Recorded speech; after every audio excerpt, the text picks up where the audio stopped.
Une délinquance dans les campagnes, mais aussi en centre-ville, occasionnant des nuisances quotidiennes pour les habitants. Il est 16 h, Valentin et ses camarades sont appelés en intervention. Parfait, nous on va arriver du côté piscine du coup. J'ai bien pris. Des jeunes à moto viennent d'être signalés. Ils conduiraient dangereusement aux abords du lycée. Là en fait on est en train d'essayer de stopper des personnes qui sont en motocross en fait, qui n'ont pas le droit de circuler ici, qui en plus mettent en danger les différentes personnes qui sont là, agglutinées avec la piscine, etc. En arrivant sur place, Valentin ne tarde pas à repérer l'une de ces motocross. Elle est là. On vient d'en voir une sortir là, elle est au gymnase. À la vue des gendarmes, l'individu prend la fuite. Ralenti, ralenti, ralenti. Ralenti. En pleine sortie des cours, le jeune homme fonce, au risque de renverser quelqu'un. Fais gaffe. Ralenti, ralenti. Ralenti. Ah. Pour Valentin, trop dangereux d'aller plus vite. Le motard va en profiter.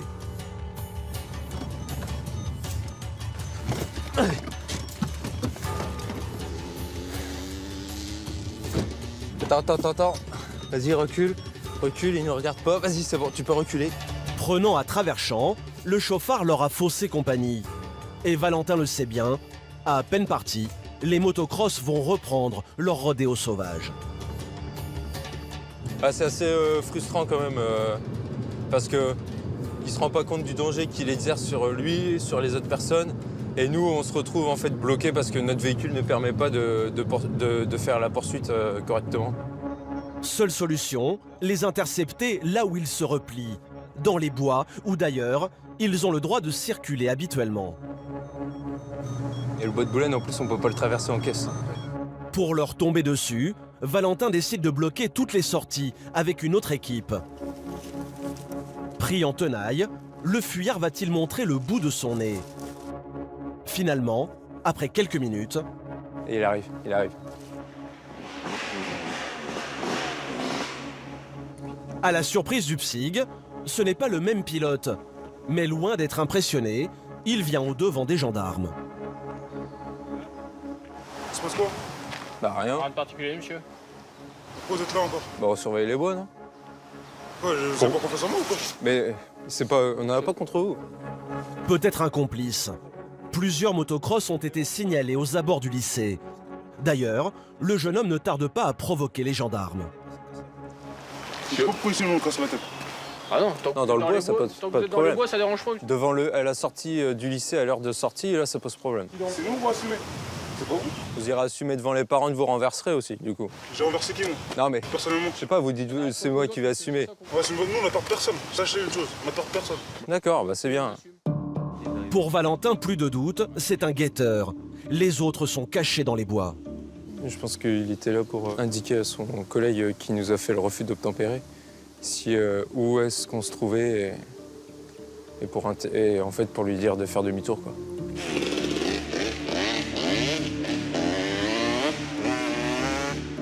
Pour lutter contre ces courses sauvages, une loi vient d'être votée, avec de lourdes peines à la clé, jusqu'à 2 ans de prison et 30 000 € d'amende. Mais parfois, la chance sourit aussi aux forces de l'ordre. Et pour ces jeunes chauffards, la sanction est alors immédiate. Il part en opération au volant de ce véhicule d'intervention rapide. Avec son collègue, direction l'A6 pour scruter discrètement le trafic. Attends, on a fait une Twingo à 140, je crois, hier. Donc là, c'est mis en poste contrôle vitesse. Donc on va essayer de voir si on a du contrevenant qui passe par là. Donc on essaie de se montrer, faire de la répression aussi, parce que malheureusement, c'est ce qui fait réagir les gens. Donc on est souvent présent ici. Ouais. Jérémy ne tarde pas à repérer cette camionnette blanche fonçant à toute allure. 169.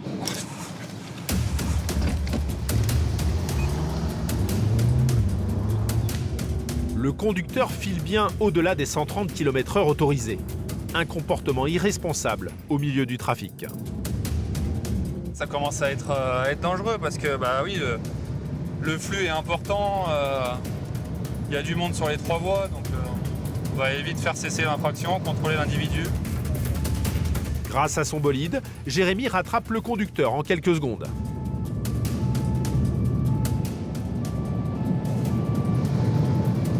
Ah, c'est celle-là. Là. L'individu est escorté jusqu'à la prochaine sortie. Jérémy l'ignore, mais il n'est pas au bout de ses surprises avec ce chauffard.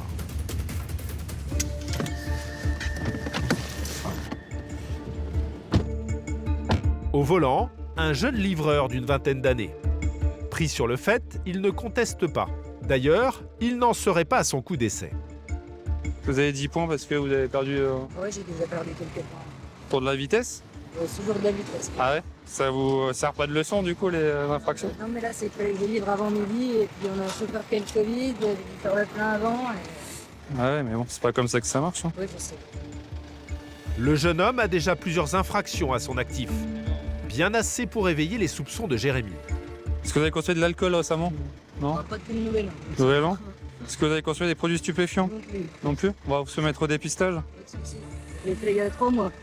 Vous l'avez fait il y a 3 mois? Ouais, j'ai fait il y a 3 mois. Ben on va le refaire. Le dépistage de stupéfiants, une question d'habitude avec les fous de vitesse. Est-ce que vous avez déjà fait des tests comme ça, monsieur? Ouais. Vous savez comment ça fonctionne? Ça arrive souvent qu'ils déclarent ne pas consommer, puis en creusant un peu, ah bah si, j'ai peut-être fumé un joint la veille, j'ai peut-être consommé il y a 2 jours. Mais au départ, non, j'ai pas consommé quoi. Ça arrive souvent, ouais. Le jeune livreur l'assure, hormis la vitesse, il n'a rien d'autre à se reprocher. C'est quand la dernière consommation de stupéfiants? Oh, bah, c'est. Moi, mon métier, c'est de piger, mais je peux pas faire. Bon, il y en a qui conduisent et qui consomment, hein. Ah, bah, ouais, ça, je sais pas. Détendu, le conducteur tente même de plaisanter avec les gendarmes. C'est sympa, ça. Ah bah c'est sympa pour vous rattraper, ouais. Oui, on va avec ça. Pourtant, quelques minutes plus tard, le résultat jette un froid. Vous êtes sûr que vous fumez pas, monsieur? Parce que pour l'instant c'est positif au cannabis. Hein. Oh, bah, Il faut retrouver l'explication. Vous êtes sûr? ah bah oui, sûr. Ouais, y a pas de doute. Hein. Bah, yes. Le jeune homme tombe des nues. Il n'aurait jamais consommé de stupéfiants. Je vous explique le test. Vous avez 2 lignes. D'accord? Vous avez un C qui est là et un C qui est là. Ouais. Ça veut dire que le test il fonctionne. Donc là vous voyez apparaître des traits partout. Bah ouais. Donc est-ce que vous avez une explication? Bah non. Dans votre entourage, il n'y a personne qui consomme des stupéfiants? Non, monsieur. Au boulot, Ouais, votre copine? Vous voyez pourquoi vous dites que vous fumez pas, vous avez un paquet de cigarettes dans la poche? Ouais, les cigarettes, c'est. Ah oui, voilà. Est-ce que vous fumez du CBD? Ah non. Non? C'est- On peut voir ce que vous avez dans votre poche, s'il vous plaît? Dans ses poches, pas trace de cannabis. Le jeune homme est-il sincère? Pour en avoir le cœur net, le gendarme lui accorde exceptionnellement une seconde chance. Parce que vous fumez pas. Eh, je vous fais un deuxième test. Si ce test-là il est positif, je vous promets ça va mal aller pour vous. C'est vous qui savez ce que vous avez fait. Je vous fais confiance, je vous fais un deuxième test. C'est absolument pas prévu. Hein. Quelques minutes plus tard, plus de doute.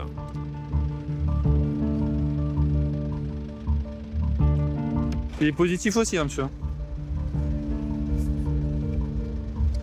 Ça, c'est le deuxième. Il est encore plus positif que le premier. Donc si vous avez tiré une fois dans une latte il y a 2 jours, bah, c'est pour ça que c'est positif, mais il faut le dire. On va pas tourner autour du pot 107 ans. Hein. Donc là, on va faire un prélèvement de votre salive, monsieur. Dans les prochains jours, le prélèvement sera analysé en laboratoire. En attendant, pour le jeune livreur, les choses se corsent. Il y a quelqu'un qui va venir récupérer la voiture? Ouais, hein. Parce que là, vous pouvez plus conduire. Hein. Ah, je peux plus. Ah là, vous pouvez plus conduire. Votre permis, il fait l'objet d'une rétention. D'accord? Une rétention, ça veut dire que je prends votre permis, je le conserve le temps que le laboratoire me dise si oui ou non il y a du stupéfiant. Bah, ok. D'accord? Ok, je suis coincé ici. Bah, il faut trouver quelqu'un. Le jeune homme écope d'une rétention immédiate du permis et il risque surtout jusqu'à 2 ans de prison pour conduite sous influence. Sans compter les conséquences pour son travail. Du coup, il y a un commercial qui est venu récupérer le véhicule pour pouvoir terminer la livraison et livrer à temps le client. L'individu, lui, va repartir avec le commercial. Et pour nous, aujourd'hui, ça se termine là. La drogue, un fléau sur les routes. Elle est responsable d'un accident mortel sur 5. Et au final, une vitesse qui est toute somme élevée, mais c'est pas non plus un excès à plus de 50 km/h. Mais au final, ça amène quoi? La découverte d'une conduite sous stupéfiant, qui est délictuelle. Donc c'est toujours intéressant de partir sur ce genre de vitesse. Allez, range ça. Le jeune livreur sera convoqué dans quelques jours à la brigade. Allez, c'est parti. Les contrôles qui s'intensifient sur les routes du département. En moyenne, 20% des tests antidrogue au volant ressortent positifs. C'est un contrôle de vitesse qui se prépare. Merci, Suzanne. Nous retrouvons Jérémy qui pilote l'opération. Alors, nous allons prendre un Pro Laser pour faire de la vitesse. Sur les routes de France, la vitesse est responsable de plus d'un mort sur 4. Faisons chauffer la bête. Aujourd'hui, dans le viseur de Jérémy, l'autoroute A6 et ses milliers d'automobilistes quotidiens. Sur cette portion d'autoroute limitée à 110 km/h, certains tentent de battre des records de vitesse. Pour ne pas se faire repérer, les gendarmes se postent sur cette aire de repos. C'est quoi, un break, un 4x4? L'un de leurs collègues, posté quelques kilomètres en amont, relève les vitesses. Et très vite, 165, une Audi blanche. 55 km/h au-dessus de la vitesse autorisée. Un véhicule mesuré à 165 km/h au lieu de 110. Le chauffard ne le sait pas encore, mais il vient de perdre son permis.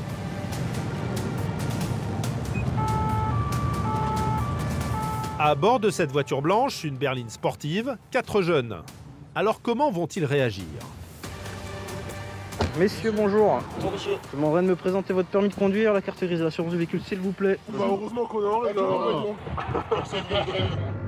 Ils semblent d'abord amusés par ce contrôle, mais ils ne vont pas rire bien longtemps. Vous avez fait l'objet d'un contrôle à la vitesse. Vous avez mesuré à 165 km/h. D'accord? La vitesse est limitée à 110 km/h. Donc là, ça va être moins rigolo pour vous, c'est qu'on va vous retirer le permis. Suspension de permis, beaucoup moins drôle. Et pour le conducteur, ça ne sera pas le seul problème. On va procéder aux différents dépistages. Est-ce que vous consommez de l'alcool? Produit stupéfiant? On va vérifier. Premier test, l'alcoolémie. Ah, je vais demander un souffle long et continuez à Paris, s'il vous plaît. Allez-y, encore. Allez-y. C'est bon. Je vous laisse récupérer l'embout en tirant vers vous, s'il vous plaît, monsieur. Merci. Ok, c'est bon pour l'alcool. Rien à signaler de ce côté-là. Reste le test salivaire pour dépister les stupéfiants. La partie tampon. Vous mettez de la salive dessus en frottant au niveau de votre langue, au niveau de vos joues. Si le test s'avère positif, en plus de sa suspension de permis, il risque 2 ans de prison, 4 500 € d'amende et 6 points en moins. Merci.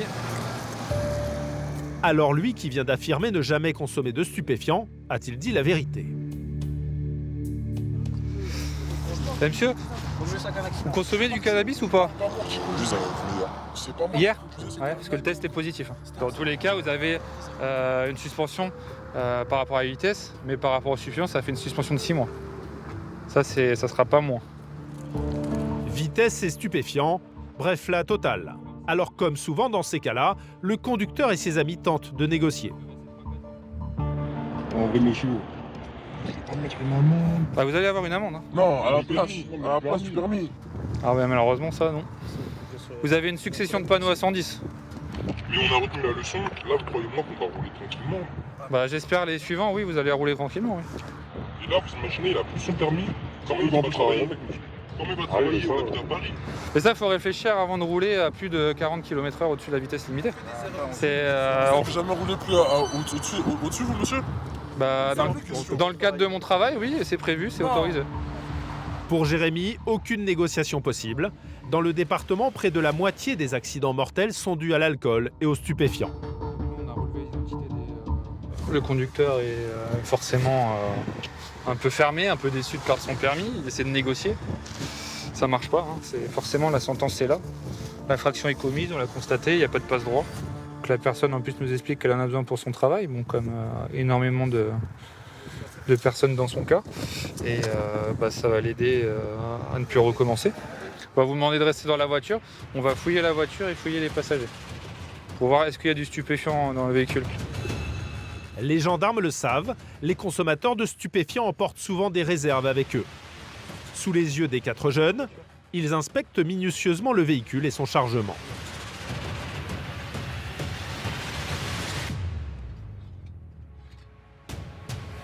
Le sac, il appartient à qui, celui-là? Celui-là, c'est à moi. Ça va? Il y a quelque chose dedans? Des affaires. Mais cette fois, aucune trace de drogue. L'un des passagers va pouvoir prendre le volant. Du coup, est-ce que l'un d'entre vous a le permis de conduire? Ouais. Ouais, c'est bon? Et alors que la plupart des chauffards ont des réactions plutôt agressives, les 4 jeunes, eux, semblent accepter la sanction. Moi, j'aimerais bien inviter. Bon, monsieur. Bon, passez quand même un bon week-end. Merci. C'est pas promis, mais Soyez prudents sur la route. on va essayer. On n'a pas le choix. Bon, messieurs, en tout cas, merci en tout cas pour votre gentillesse et bon courage. Merci. Une mésaventure qui leur servira peut-être de leçon. Conduire sous l'emprise de stupéfiants multiplie par 2 le risque de causer un accident mortel. Le contrôle s'est très bien passé. Au début, tout content entre guillemets, d'avoir un contact avec nous. Forcément, après, quand on leur explique la sanction, là, le visage se ferme, mais après, ils sont toujours restés très corrects. Voilà, il a commis une erreur, il assume, et puis il recommencera plus, je pense. En Côte d'Or, l'an dernier, 877 permis ont été confisqués pour conduite sous stupéfiants. La première cause de suspension de permis.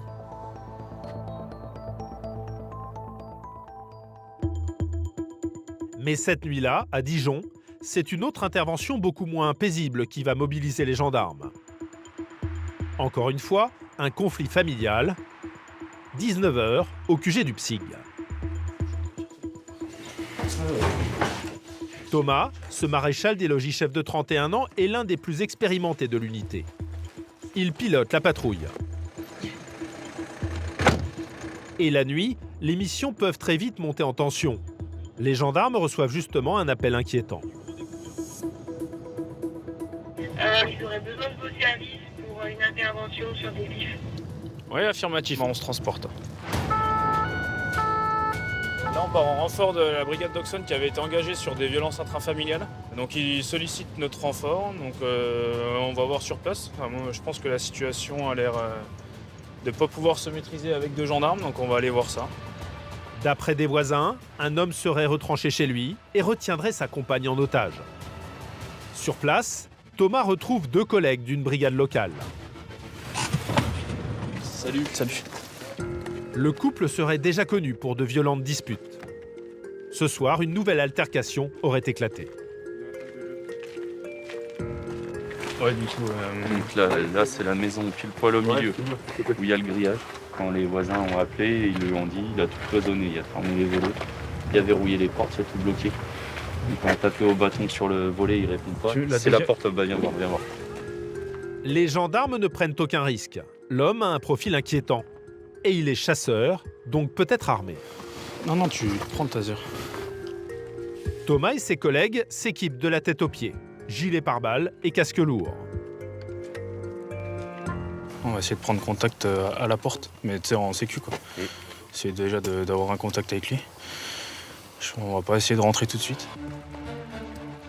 Le genre d'intervention que les gendarmes redoutent. Ils craignent un coup de folie.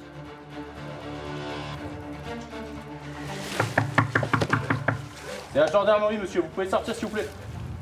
Vous sortez, vous mettez les mains devant, s'il vous plaît. Derrière la porte, l'homme refuse d'ouvrir. Monsieur, on vous a signalé des bruits comme quoi vous vous êtes battu avec madame, peut-être. Alors vous sortez, s'il vous plaît. Monsieur, vous sortez, les mains devant pour qu'on puisse voir vos mains. Monsieur. Il refuse d'obéir. Thomas intervient.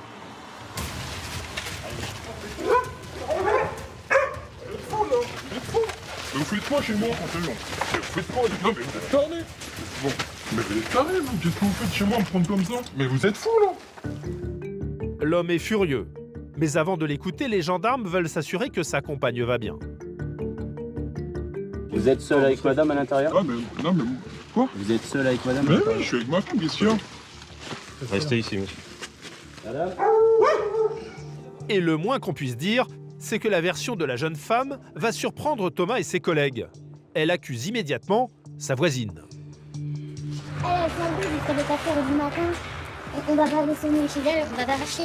Il y a du trafic à gogo. Enfin, on les fait pas chier, vous voyez ce que je veux dire?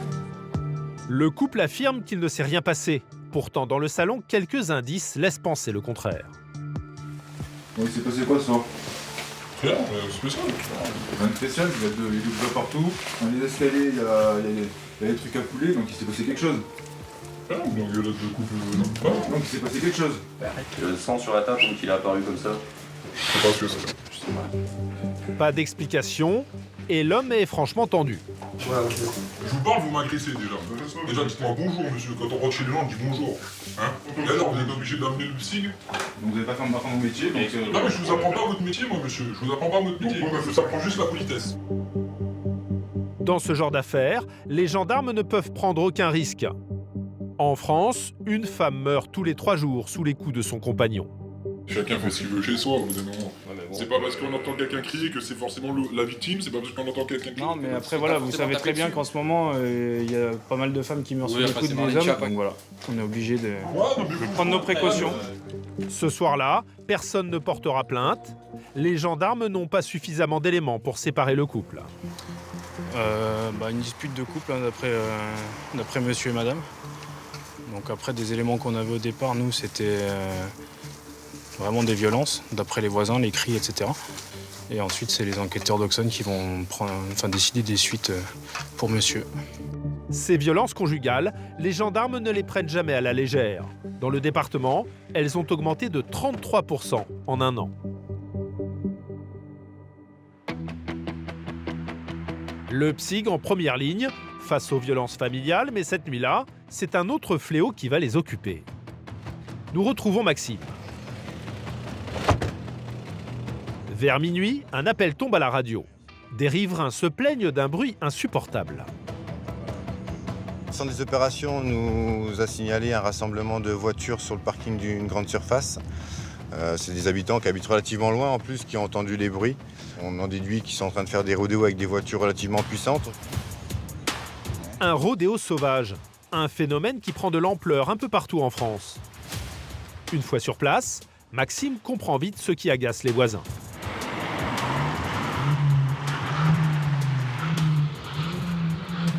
Bon, on va déjà les détendre, celui qui est avec la voiture blanche là-bas. Dans cette zone commerciale, des dizaines de voitures sont réunies pour un rodéo nocturne. L'une d'entre elles assure le spectacle. Maxime va lui rappeler qu'à cette heure-là, les voisins dorment. Qu'est-ce que vous faites depuis tout à l'heure? Manger, voir un ami. D'accord, vous avez rien fait de spécial là sur le parking? Moi? Ouais. Là maintenant, oui. Vous avez fait quoi? Un tour. Un tour? Moi, oui. Ou plusieurs tours? Non, moi honnêtement. Au rupteur? Ah non. Non. Allez, présentez-moi les documents là. Un premier participant qui va sans doute très vite se calmer. Mais au même moment, un autre bruit assourdissant résonne sur le parking.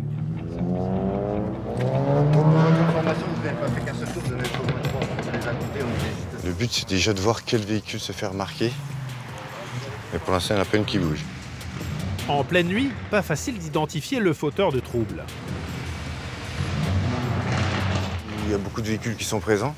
Donc du coup, on va pas taper plein fer pour justement ne pas savoir laquelle c'est. Et si on y va plein fer et tout le monde va dire c'est personne. Donc là, on essaie d'identifier avant tout le véhicule qui commet le désordre. Et après, ça permettra d'aller le contrôler et le verbaliser éventuellement. Pour identifier le conducteur, beaucoup trop bruyant, Maxime décide de sillonner discrètement le parking. Faut identifier la voiture qui fait du bruit surtout. Donc je me refous là-haut? Ouais. Et soudain, au beau milieu des voitures, il repère l'auteur des nuisances sonores. Monsieur, bonsoir, vous nous suivez s'il vous plaît? On va se mettre en face. Un fan de tuning qui va regretter d'avoir croisé les gendarmes. Je vous laisse éteindre le moteur de votre véhicule s'il vous plaît. Me présenter, permis de conduire, carte grise assurance. Bon, c'est un petit rassemblement de sonorisation ce soir ou comment ça se passe? Bon, c'est un petit rassemblement de voitures, oui, effectivement. D'accord. Et j'en déduis qu'au vu du bruit de votre voiture, vous avez contribué au spectacle. C'est-à-dire? Bah, faire des vrombissements de moteur, etc. On a tous fait du bruit, oui. Ouais. Alors là, ça fait beaucoup trop de bruit, je le sais. Ouais. J'ai... C'est bien de le reconnaître déjà. Oui, non mais j'ai le catalyseur. En fait, si vous voulez, j'ai modifié mon échappement tout à l'heure. Là, je vois que ça va pas. Je l'ai dans le coffre, je vais le remonter parce que là, ça fait beaucoup trop de bruit. Ouais. Là, honnêtement, je le sais. Et la solution alors pour que ça cesse tout ça, c'est quoi? C'est la verbalisation? Parce que c'est bizarre, depuis qu'on vous a sorti du lot, il n'y a plus de bruit quand même là-bas. Bah écoutez, nous on est au rond-point depuis 10 minutes. Ils vous ont vu? Ah bah oui, mais on est reparti là. Oui, c'est sûr, mais enfin bon... Alors? Vous m'avez suivi, donc... Ah bah oui, il fallait bien que je commence à identifier des personnes. Je me doute. Et quand vous êtes passé juste à côté de nous, vous avez été vite identifié. Je me doute. Donc pour vous, je vais vous verbaliser ce soir. Montant de l'amende, 135 €. Une soirée tuning qui coûte cher. Là, c'est quand même vraiment pas de chance, quoi. C'est la première fois. Il y avait d'autres voitures qui faisaient un peu le bazar et je pense qu'il y avait d'autres personnes plus dangereuses à verbaliser que moi, quoi. Et bien comme ça, vous mettez en conformité, ça évitera de vous faire verbaliser les prochaines fois. C'est tout bon, monsieur? C'est tout bon.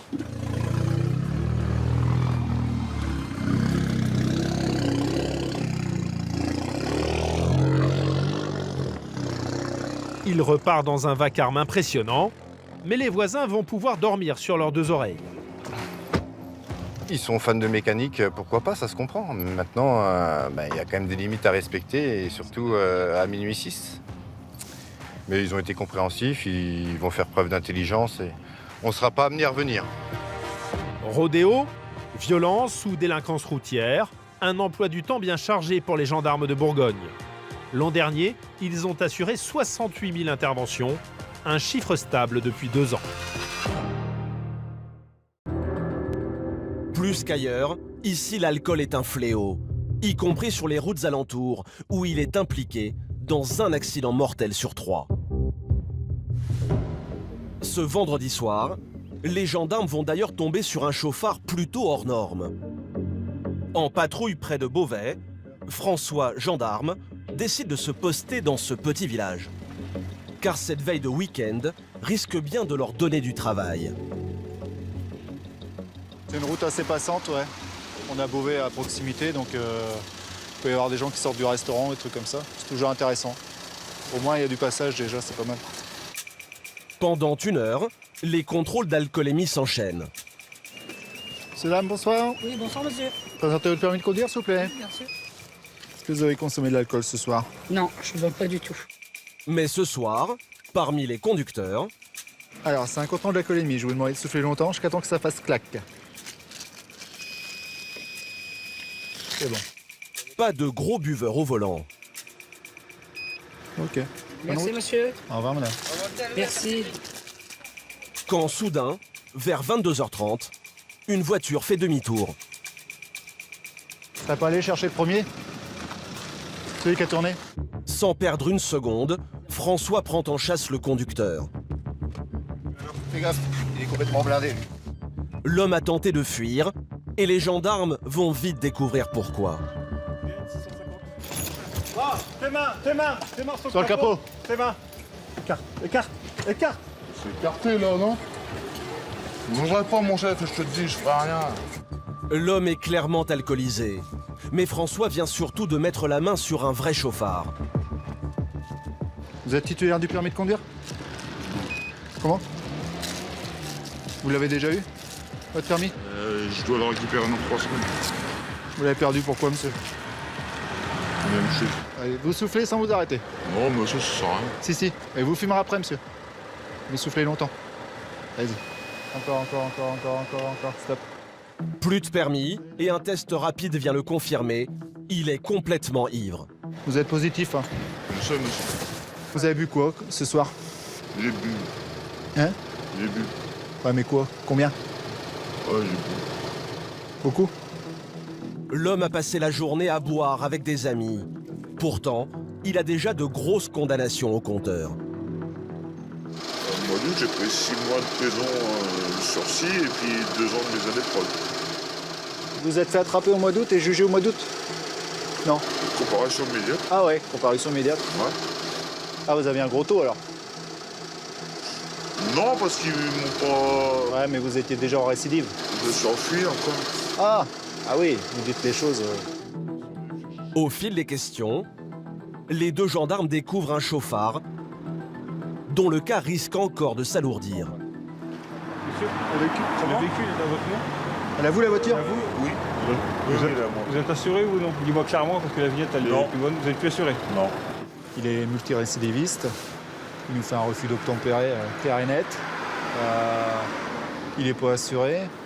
Il s'est fait attraper déjà au mois d'août. Il a été jugé dernièrement. Là, il nous dit qu'il a 6 mois de sursis avec 2 ans de mise à l'épreuve. Je pense que ça va commencer à lui piquer. Hein. L'homme est totalement inconscient du danger. Mais quel taux d'alcoolémie peut bien le mettre dans un tel état? Ah, combien vous lisez là? Ah, il marche pas. Si, qu'est-ce qu'il y a là? Alors que la limite est à 0,25, il est à 1,20 mg, 5 fois au-dessus du seuil autorisé. L'homme tente de négocier à sa manière. 0, ouais. Non, il n'y a pas 0,20. C'est un 0 ça, c'est quoi? Qu'est-ce qu'il y a avant la virgule? 0? Non, foutez de moi là. Il y a un 0 quand même, non? Là, il y a quoi là? Il y a un 0? Non, il y a un 1. Ah oui. Oui? Non. Donc ça fait? 0,20. Non, 1,20. 0,20. Bon, on est d'accord, il y a 1,20. Et 1,20 g, ça fait dans le sang 2,40 g. Ce soir, un délit de plus sur un CV déjà très fourni. Pour François, il y a largement de quoi ramener ce chauffard à la brigade. Moi, il faut que... Ah, putain, il continue. Mais une fois en garde à vue, l'affaire se corse. L'homme marchande sur le bilan de la soirée. Donc là, vous avez bien compris, vous êtes en garde à vue pour l'alcoolémie, pour le refus d'obtempérer, d'accord? Pour le permis de conduire non prorogé, Oh, le mais- défaut d'assurance. Ne mettez pas le refus d'obtempérer. C'est la saisine, monsieur. Ah, vous pouvez le faire aussi. C'est la saisine. Et les gendarmes n'en ont pas fini. En fouillant dans ses affaires, Mickaël détecte une forte odeur de cannabis. Vous consommez ou pas? Non, moi non. Hein? Moi, je ne fume pas. J'ai jamais fumé, c'est pas à moi ça, je vais dire monsieur. On va faire une petite vérification. Ça l'hiver. Mais face au test salivaire, difficile de nier l'évidence. Dites-moi, ça vous arrive jamais? Si. J'ai fumé ça. Vous avez fumé ce soir? Mais tu vas me faire un tour, vas-y. Mais non, mais... Fais ton boulot, vas-y. T'aimes bien, là, je suis gentil avec toi. Vous le mettez dans la bouche? T'es dans le dos, là, j'aurais pu te mettre oui. des couteaux. Allez. Décidément, ce chauffard bat tous les records. Pour conduite sous l'usage de stupéfiants, il risque maintenant 2 ans de prison et 4 500 € d'amende, en plus de tout le reste évidemment. Bon, positif, allez. Yes. Bon, on y va. Pris au piège, l'homme balance entre désarroi et menace. Je pouvais vous tuer tous un après l'autre. Et je le fais pas, je sais pas, on s'en fout. C'est vrai, chef. En plus, c'est ce que je te dis. Déjà condamné à 6 mois avec sursis, l'individu tente une ultime tractation. On peut pas laisser ça, monsieur. La totale. Non, mais tu peux me faire l'alcool et pas le shit quand même. Vous rigolez ou quoi? C'est hyper grave. Putain. C'est aussi grave que l'alcool. Oh oui, bien sûr. Allez. Tu vas faire quoi de ma vie, moi? Eh. Non, je pose une question. Je suis pas... T'es un homme ou t'es pas un homme? Je suis pas juge, je suis pas psychologue. Ouais, voilà. Ok. T'es pas un homme? Vous mettez ça pas un dans... homme. Bon, on y va? On le fait? Ouais, Vous ouvrez la bouche? Tu veux quoi, le trou de balle ou... La bouche, ouvrez la bouche. Hein? Ouvrez la bouche. Vas-y, vas-y. Un multirécidiviste sous cannabis, avec 2,40 g d'alcool dans le sang, Il y a bien longtemps que François n'avait pas vu ça. Un gros taux d'alcool avec stupéfiant, non, c'est pas commun, non, c'est pas tous les jours. On en voit de plus en plus, mais c'est pas tous les jours non plus. En attendant, face aux provocations, pas question de perdre ses nerfs. Le gendarme conduit le chauffard jusqu'en cellule de dégrisement. Vous me laissez mon pantalon? Non, pas de pantalon. Bon, bah moi je rentre pas là-dedans. Si, monsieur, sinon on va vous contraindre de rentrer. Je rentre pas là-dedans. Rentrez là-dedans. Regardez, couverture propre, santé. Qui c'est qui va me faire rentrer là-dedans? Bah, nous, on va vous faire rentrer dedans. Bon? Ouais. Bah moi je rentre pas là-dedans. Pourquoi? Parce que je rentre pas là-dedans. Putain, je suis gentil avec vous. Putain, vous êtes pas gentil. Hein. Installez-vous. Oh, il faut que je puisse ailleurs, là. L'homme a finalement été placé en détention après un passage par l'hôpital. Depuis, la sanction est tombée. Le tribunal de Beauvais l'a condamné à 4 mois de prison ferme et son véhicule lui a été confisqué. Une nouvelle alerte vient de tomber. Un vol serait en cours dans la banlieue de la ville.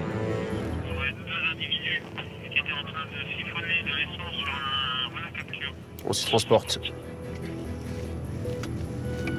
Des vols liés à l'automobile, on en compte 6 par jour en moyenne sur le département. L'équipe du PSIG débarque dans le quartier en question. C'est où quoi? C'est où? Le parking est vide quadrillé, mais les voleurs semblent avoir pris la fuite précipitamment. Ouais, 220 de PSIG Dijon. Plus personne sur place. En revanche, je vais voir avec les PAM Quetigny, car on a un autre véhicule avec des pièces détachées à proximité. En fait, il ne s'agit pas d'une simple tentative de siphonnage. Sur le parking, plusieurs voitures ont été attaquées. Mais par contre, ouais, on a des pièces type pièces de pare-choc avec feu à l'extérieur. On a des pièces détachées derrière le véhicule et des pièces détachées dans le véhicule. Ouais, ils ont désossé, elle est désossée la caisse en partie. Étonnamment, les voleurs se sont attaqués au même modèle de voiture, un SUV très répandu. Et l'autre, on va passer la deuxième. Et la deuxième qui est siphonnée, il lui manque une roue. Il y a une roue en moins, elle est posée sur une pierre. Et ouais, la roue de secours, le boîtier de la roue de secours, il est à côté. Pour Sylvain, c'est le travail d'une équipe spécialisée dans ce genre de vol. Il visait certainement des pièces détachées, faciles à revendre. Ça peut servir notamment pour la revente ou pour maquiller d'autres véhicules. Et ça arrive souvent, ces vols sur des véhicules? Ah, ça, c'est quelque chose, effectivement, les vols de pièces de véhicules, c'est quelque chose qui arrive de temps en temps. En général, c'est cyclique parce que c'est des groupes qui font ça à des moments donnés, soit des commandes, soit des besoins particuliers. Donc à voir si effectivement là, c'est un phénomène récurrent ou pas. Une bande très organisée. Seulement ce soir, ils ont été coupés dans leur élan par une habitante qui les a aperçus depuis sa fenêtre. Donc c'est vous qui avez vu les individus? J'en ai vu un là, puis un autre qui était derrière. Ouais. Bon, Ils m'ont arraché le carreau. Ouais, il manque une roue aussi. Ah. Ouais. Ah, bonne nouvelle. Ouais, c'est pour ça que... Voilà. On y voit à l'arrière là. À l'arrière? Voilà. Ah, bah, ils étaient de ce côté-là, ils allaient enlever. Ils m'ont carrément enlevé. C'est pas vrai. Elle a surpris la bande en pleine action. Donc j'ai ouvert ma fenêtre, puis j'ai dit, tu veux que je t'aide? J'ai cru que c'était que l'essence. Ah d'accord, ouais, donc... Oui, ouais. je me suis manifestée. Hein. Et c'est là où ils sont partis ou ils sont partis oui. D'accord, Voilà. ils ont eu peur, ils sont partis... Voilà. Ok. Donc là par contre, je vais vous demander, pour l'instant, on ne touche à rien. Oui. C'est mes camarades de la brigade de Quetigny qui s'occupent. Je vais dire à mon Et donc mari vous allez voir avec eux après tu pour... vas m'emmener parce que... Voilà, bah oui. Les collègues de Sylvain relèvent toutes les traces pouvant mener au malfrat. Donc elle a vu deux mecs, un tout en noir et un avec un gilet, type gilet jaune ou rose fluo. D'accord. En fouillant le parking, Sylvain et ses collègues retrouvent du matériel pour siphonner le carburant et des gants. Peut-être de quoi remonter la piste de cette bande. Ça a sûrement été utilisé et ça a été soit déposé là dans la fuite, volontairement ou involontairement. Maintenant, l'enquête le dira. En attendant, les individus sont peut-être dans les parages. Sylvain décide de patrouiller avec ses collègues. Tu rejoins Anne et ton véhicule. Moi, je vais faire appeler la bagnole, je vais faire du pédestre là. Ok? Ouais, sans urgence, hein. On fait juste une repos de zone en piéton. Personne à l'horizon. Les voleurs ont pris le large. Bonsoir, c'est la gendarmerie, mesdames. Est-ce que vous avez vu du monde? Ouais, ici, dans le secteur. Mais voilà, dans ces missions de nuit, les gendarmes ne doivent jamais relâcher leur vigilance. Alors qu'ils pensent rentrer à l'unité, soudain, une voiture folle passe à toute vitesse, klaxonnant les gendarmes. On embarque, on embarque, on embarque. Roule, roule, roule, roule.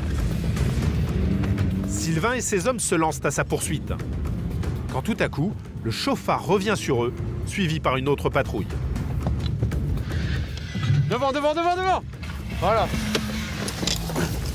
Les collègues de Sylvain ont tout juste le temps de jeter un stop stick, un bâton clouté sous ses roues. On remonte.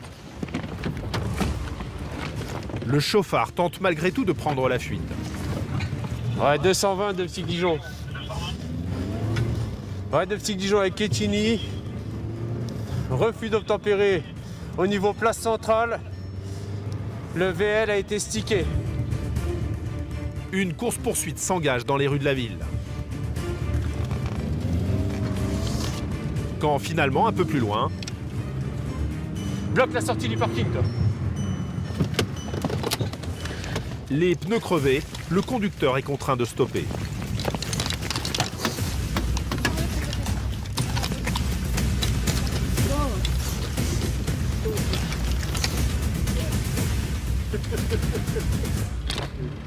Tu prends ton kiff, hein? L'homme est très virulent et enchaîne les outrages. Oh bordel de merde. Tu prends ton kiff. Bon, enculé, bon. Allez, asseyez-vous. Vas-y, me parle pas. T'es mort. Bon. Oh, je conduisais pas. Hein. J'étais sur mon parking. Hein. Je conduisais pas, espèce de branleur. Taisez-vous, monsieur. Mais y a pas de monsieur, tu me parles pas, gamin. Va parler à ta mère. Va lui téter le sein, espèce de petite pute. Le conducteur a boni en bloc. C'est bien lui qui a pris tous les risques ce soir face aux gendarmes. À l'intérieur de son véhicule, une bouteille d'alcool qui explique peut-être son coup de folie. Un refus d'obtempérer, c'est le véhicule très certainement quand on est klaxonné. Il n'a pas voulu s'arrêter. Les camarades de la brigade ont dû effectivement l'ont stické et on a réussi à le serrer ici, quoi. L'homme qui conduisait sans permis sera bientôt convoqué devant la justice. Pour refus d'obtempérer, il risque jusqu'à 1 an de prison et 7 500 € d'amende.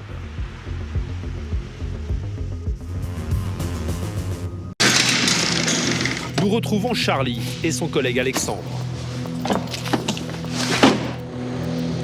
Leur mission du jour, se poster sur cette autoroute, sur ce tronçon en ligne droite où certains tentent de battre des records de vitesse. Si tu veux, tu peux reculer pour te cacher un peu plus. Là, top. Ils se postent discrètement sur une aire de repos, mais malgré leurs précautions, ils sont vite repérés. 5 fois on est signalé. Je suis en train de regarder sur une application mobile, voir si on est signalé dans le cadre de notre contrôle vitesse. Et je vois qu'on a été signalé récemment 5 fois, il y a 1 minute, et même moins d'1 minute, par plusieurs automobilistes qui sont passés. C'est forcément embêtant ça pour vous? Bon, disons qu'on arrive à travailler autrement, on s'adapte et on change de poste plus souvent, pour justement pallier à ces indications. Des applications qui ne découragent pas pour autant les gendarmes. D'ailleurs, certains conducteurs ne sont visiblement pas encore équipés. 158, c'est le qui double, blanche, la voiture blanche, petite, berline, 158. 158 km/h et aujourd'hui, partant de pluie, l'autoroute est limitée à 110. Après, il faut la rattraper. Hein. Pas question de prendre le moindre risque, mais aujourd'hui, peu de trafic, la circulation est fluide. Charlie et Alexandre rattrapent rapidement ce conducteur imprudent. Ouais, celle qui est voie de gauche sans allumage, sans éclairage d'ailleurs. Dans cette Audi blanche, un peu trop rapide, 4 jeunes.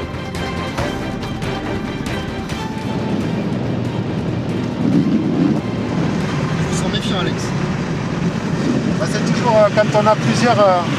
quand on a plusieurs individus à bord du véhicule, on est toujours un peu méfiant. Oui.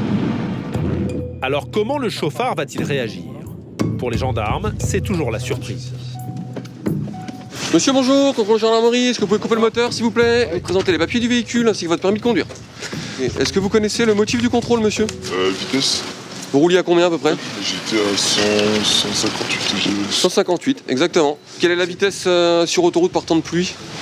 110. 110, c'est exact. Donc là, à 158, ça fait une vitesse ramenée à 150 avec la marge d'erreur, donc vous allez faire l'objet d'une rétention immédiate du permis de conduire. Ça veut dire qu'à partir de maintenant, vous n'allez plus avoir le droit de conduire pour les 72 prochaines heures. Manifestement surpris, le jeune homme semble avoir oublié cette subtilité du code de la route.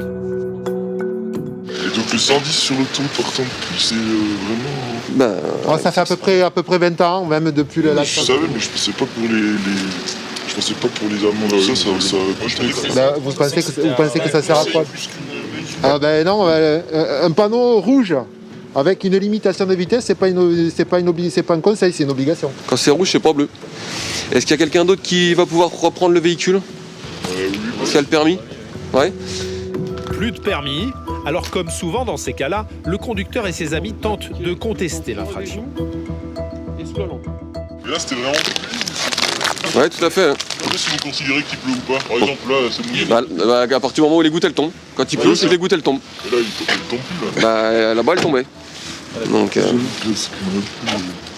et même encore, hein. Là, la chaussée, elle est carrément détrempée. Hein. C'est pour ça que Le conducteur accepte finalement la sanction et la prend même avec le sourire. Oh, je me rire, hein, maintenant que c'est fait, on peut repartir en arrière. Hein. Il y a un proverbe chez moi qui dit c'est pas quand on a fait dans son froc qu'il faut serrer les fesses. Oui, voilà, non, ça. Malheureusement, à des vitesses comme ça, là, ça vous paraît insignifiant, mais si vous perdez le contrôle, il y a 4 morts. Oui, non, mais je comprends. Au moment de changer de conducteur, l'un des jeunes tente même un trait d'humour. À qui vous confiez la voiture? Vous avez votre permis sur vous? Ouais, je l'ai. Par contre, c'est plutôt 180, quoi. Ouais. Eh bien, attendez, alors, vous savez quoi? Laissez-nous partir. On se met... Je laisse prendre un peu d'avance. Ouais. Par contre, vous avez le droit de conduire tout ce qui ne nécessite pas un permis de conduire, c'est-à-dire voiture sans permis et scooter. Ah ouais, bah tiens, tu vas acheter une exam avec, tu vas être magnifique. L'anesthésiste en exam, nickel. Le jeune homme écopera tout de même d'une suspension de permis de 4 mois, 135 € d'amende et 4 points en moins. Allez, soyez prudents et bonne fin de journée. Dans le département, les gendarmes retirent près de 2000 permis par an, plus de 5 par jour. Il est 5 h du matin. La brigade motorisée de Lunel s'installe près de la plus grande discothèque des environs. Joachim, cet adjudant-chef de 46 ans, contrôle les automobilistes qui viennent de faire la fête toute la nuit. Bonsoir, c'est le contrôle de l'alcoolémie. En sortant de la boîte de nuit séparée, j'espère. J'espère pour vous. 04. Allez-y, soufflez. Parmi les clients de la boîte, certains sont restés raisonnables. Là, vous êtes à 0008, donc c'est bon. Bonne route. Pour Joachim, pas question de piéger ces jeunes. Même ceux qui ont un peu bu ont une chance de s'en sortir. Il y a un grand parking, il y a plusieurs zones où ils peuvent s'arrêter s'ils se sentent fatigués, donc on leur laisse une certaine distance pour changer d'avis, quoi. Mesdames, bonsoir. Messieurs, contrôle, soufflez s'il vous plaît. Mais voilà, certains n'ont pas saisi cette chance. Ce jeune homme, par exemple, aurait dû faire une petite pause avant de reprendre le volant. Il est positif. Combien de bières? J'avais bu dans le feu de service. Et avant? Enfin, dans la soirée, qu'est-ce que vous avez bu? Après, c'était début de soirée, j'ai bu une bière avec des copains. Ok, bon. Peut-être... Là, ça m'indique juste que vous êtes positif à l'alcoolémie. On va devoir se déplacer au véhicule. Joachim veut vérifier si le jeune fêtard a bu plus de 2 verres dans la soirée. Allez, remplissez bien vos poumons. Puis pas besoin de souffler fort, mais il faut souffler longtemps. Okay. C'est parti, comme vous voulez. Mais avant même de connaître le résultat, Le jeune homme qui n'en est pas à son premier écart s'imagine déjà rentrer à pied. De toute façon, je me fais pas d'illusions, j'ai plus que 6 points sur le permis. Ouais, ben. Si c'est bon, ben, je suis à pied. Non, après, 6 points, vous êtes à temps de faire un stage. Si vous êtes dans la phase contraventionnelle, vous êtes... Je l'ai fait, déjà le stage. Déjà, il y a longtemps? Bah, j'ai fait une stop, donc je l'ai fait par précaution. D'accord. Le résultat tombe, 0,25 mg, c'est pile poil au-dessus de la limite. Vous êtes en infraction à partir de 0,25. Entre 25 et 39, c'est une amende forfaitaire, 90 € et un retrait de points. Le jeune homme craint déjà pour son permis, mais Joachim a une sacrée nouvelle à lui annoncer, une marge d'erreur. Il y a une tolérance qui s'applique de 0,4, donc c'est comme si vous étiez à 0,21. C'est votre jour de chance. Là, il y a 3 mois, vous étiez en infraction. Posez votre véhicule et rentrez chez vous. Allez, bonne soirée. Merci beaucoup en tout cas, monsieur. De rien, au revoir. Le jeune fêtard a eu très chaud. Une petite nouveauté dans la loi lui sauve la mise. Depuis le mois de mars, on applique une tolérance suite à une jurisprudence.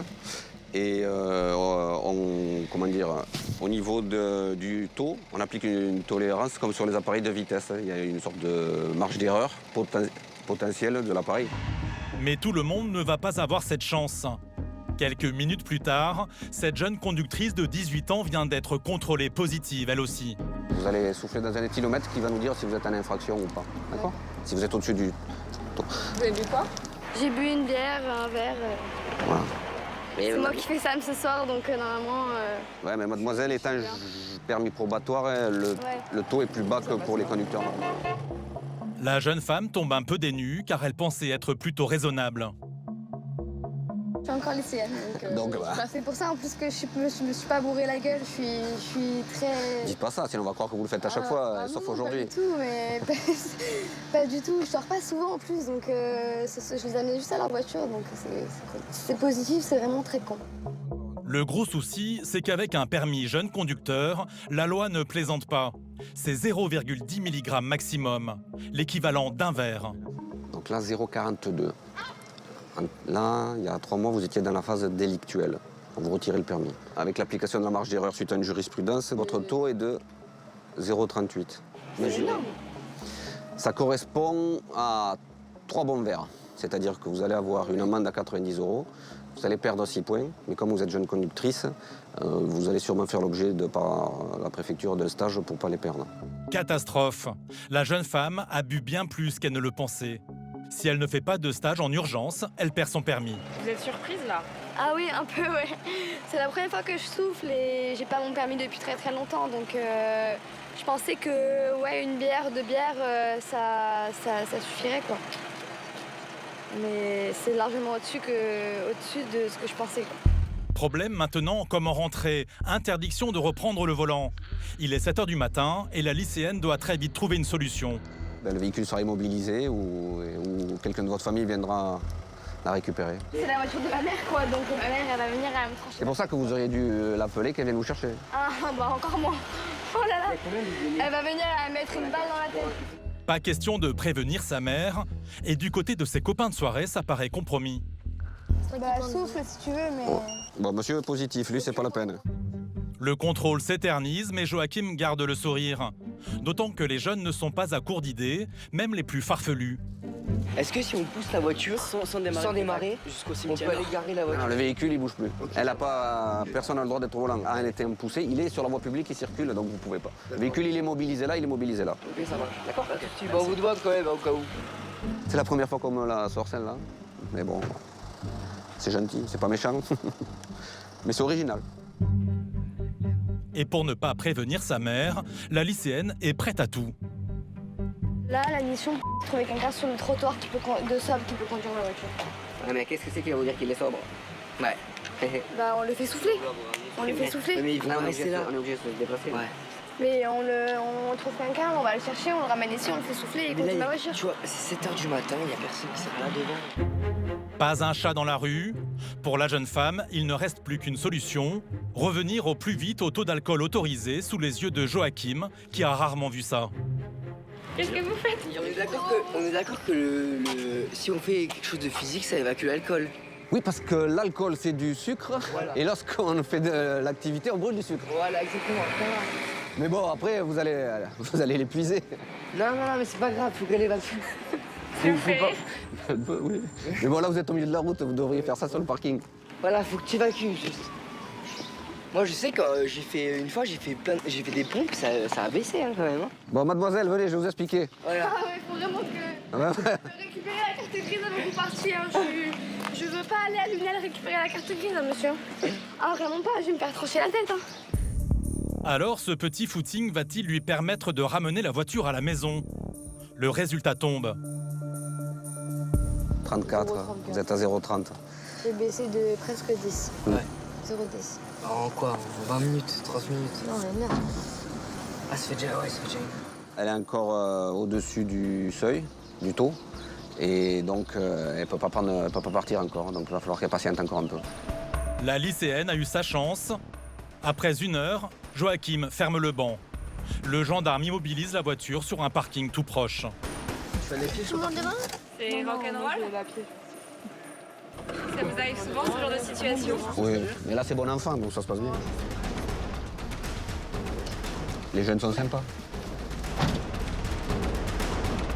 Joachim est très patient. Une qualité pour gérer les petits matins un peu embrumés dans la station balnéaire. La fin de mission approche quand un groupe de jeunes croise sa route. Bonsoir. Enfin, bonjour. Après 4 heures de contrôle, le gendarme reste courtois face à tous ces fêtards qui défilent. On veut souffler pour voir si on peut partir ou pas. Vous êtes garé où? Ouais, on est garé là-bas. Ah, vous êtes garé là, vous êtes allé en boîte à pied? Ouais. D'accord. On va voir si on peut partir. Ça se dit encore en boîte de nos jours? Hein? Discothèque. La discothèque, c'est un mot qui a été inventé dans les années 70, à l'époque du disco. Hein. Est-ce que vous savez que c'est un Français qui a inventé le mot discothèque?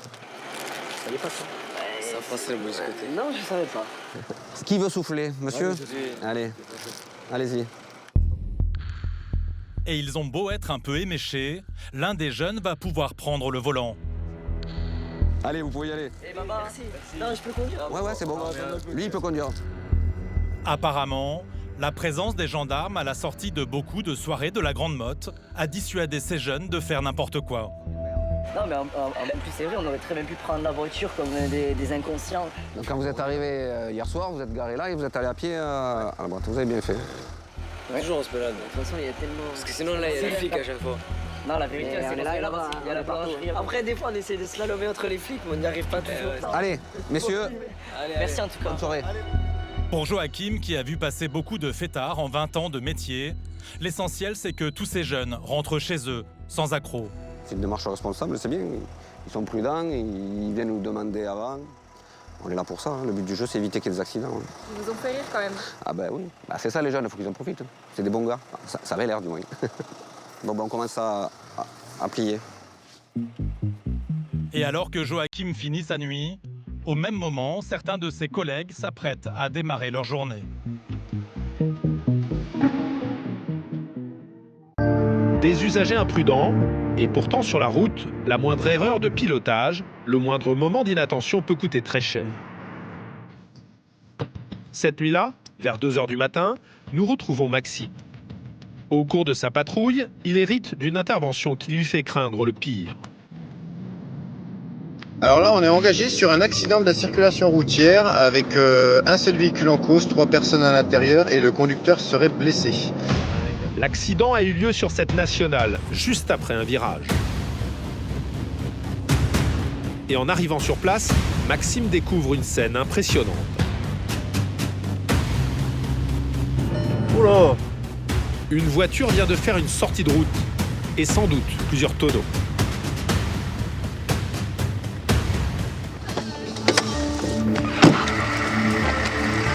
Bonsoir. Le blessé, il est où? D'accord.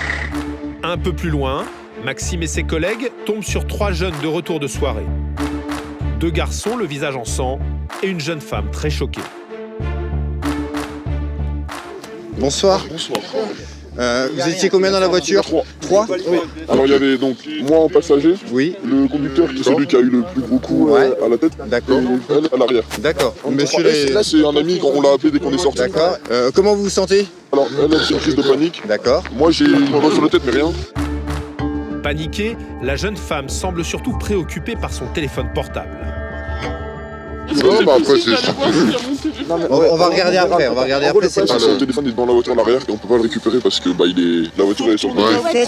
Il est pas perdu ton tel, on va le récupérer. T'inquiète pas. Comme à chaque fois, Maxime va inspecter le véhicule pour s'assurer qu'il n'y a pas d'autres blessés.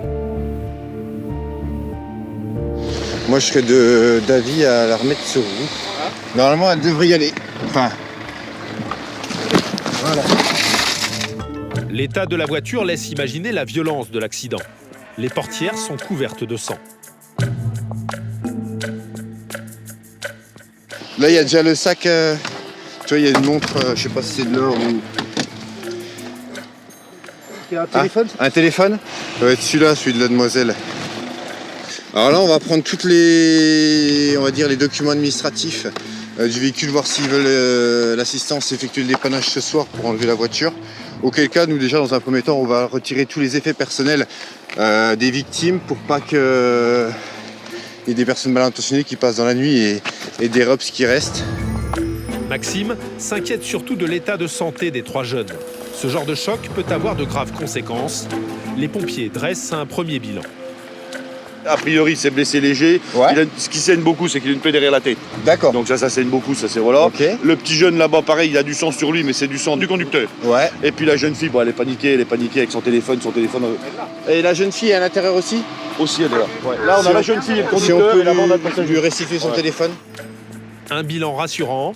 Alors les gendarmes s'intéressent maintenant à la cause de cet accident. Le conducteur était-il en état de prendre le volant? J'ai fait exprès de pas boire. Ouais. Pour pouvoir conduire. Et c'est bien. Ça montre votre côté raisonnable de la chose, quand même. Mais je suis pompier. Ah oui. Je suis pompier aussi. Donc vous envoyez des accidents, vous savez comment ça se passe? Oui, mais pas moi. Oui, ah ouais, mais ça, personne n'est à l'abri, malheureusement. Parce que je roulais à 80, max 85. J'ai fait une déviation de temps. J'étais en train de parler. Je fais une déviation. J'ai eu peur. J'ai donné un grand coup de volant. Ouais. Pour rattraper ce grand coup de volant, et là, j'ai donné un grand coup de volant. Dans l'autre sens. Et là, après, ça a arrêté. Et le truc, chaussée glissante plus ça, j'ai paniqué. Ouais. Le jeune homme affirme ne pas avoir consommé d'alcool. Il évoque une perte de contrôle. Bien sûr, les gendarmes vont vérifier. Test d'alcoolémie et de stupéfiants. Les résultats tombent quelques minutes plus tard. J'ai raté parler à mes parents. Alors, oui, il n'y a pas de raison. À vous, madame. Allez-y.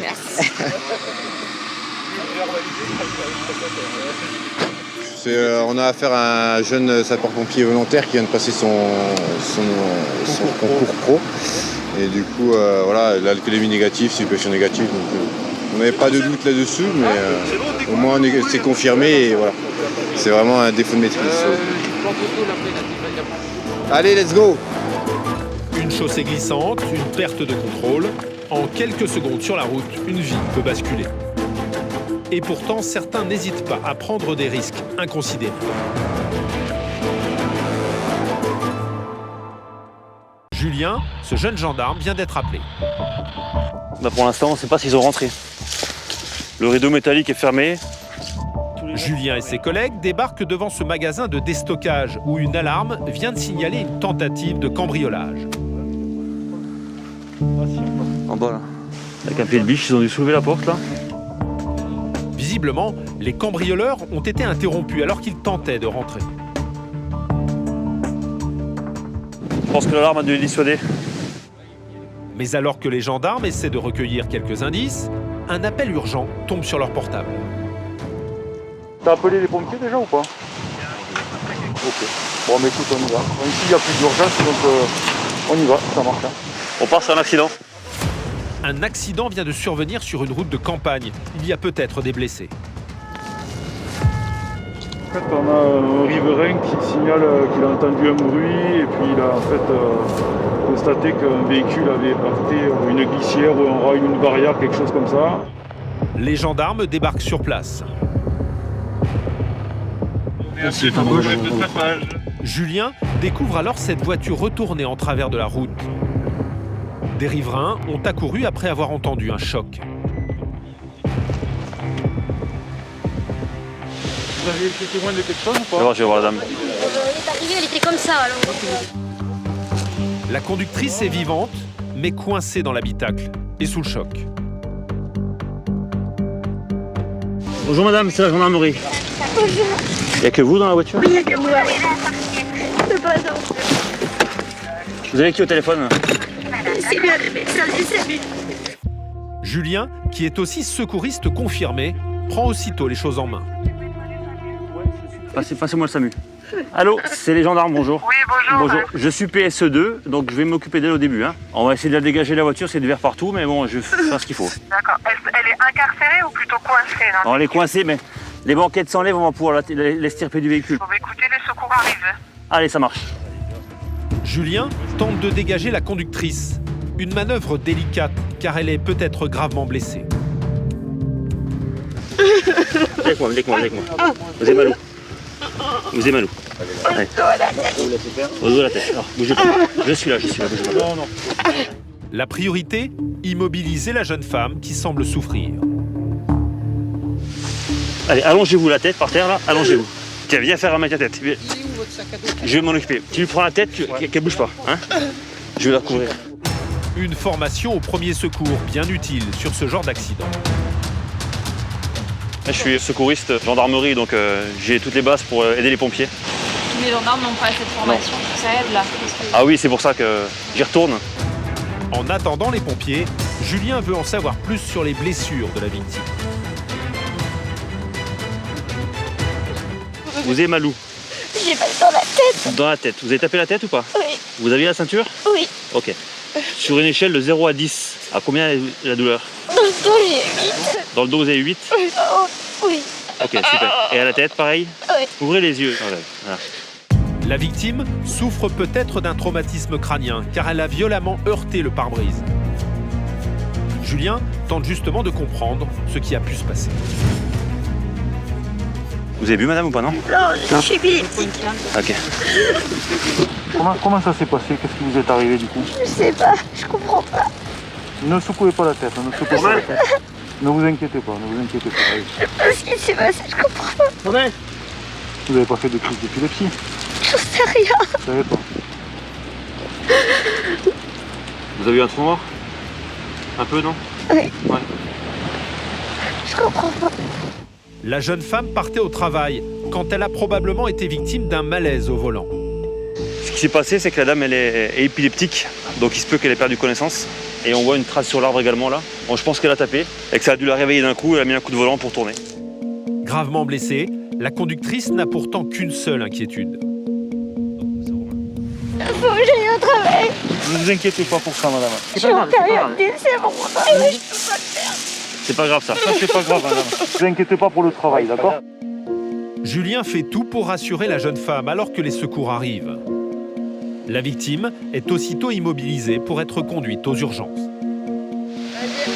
Attention pour lever. Levez. Envoyez, conduire. Envoyez. La jeune femme sera examinée dès son arrivée à l'hôpital. Pour Julien, une intervention comme il en gère de plus en plus souvent. C'est l'assistance aux personnes, c'est toujours pareil, sur l'assistance. Il y a différents domaines. Là, c'est un domaine de secours routier, donc on est là aussi pour ça. Le secourisme a pris une place importante en gendarmerie maintenant, là, pour pouvoir justement intervenir avant les pompiers, vu que bien souvent on est là avant eux. Donc voilà. La conductrice, blessée à la tête, a pu sortir de l'hôpital quelques jours plus tard. Des nuits et des journées chargées pour les gendarmes de l'Hérault, mais leur travail finit par payer. L'an dernier, la délinquance a baissé de 16% dans le département.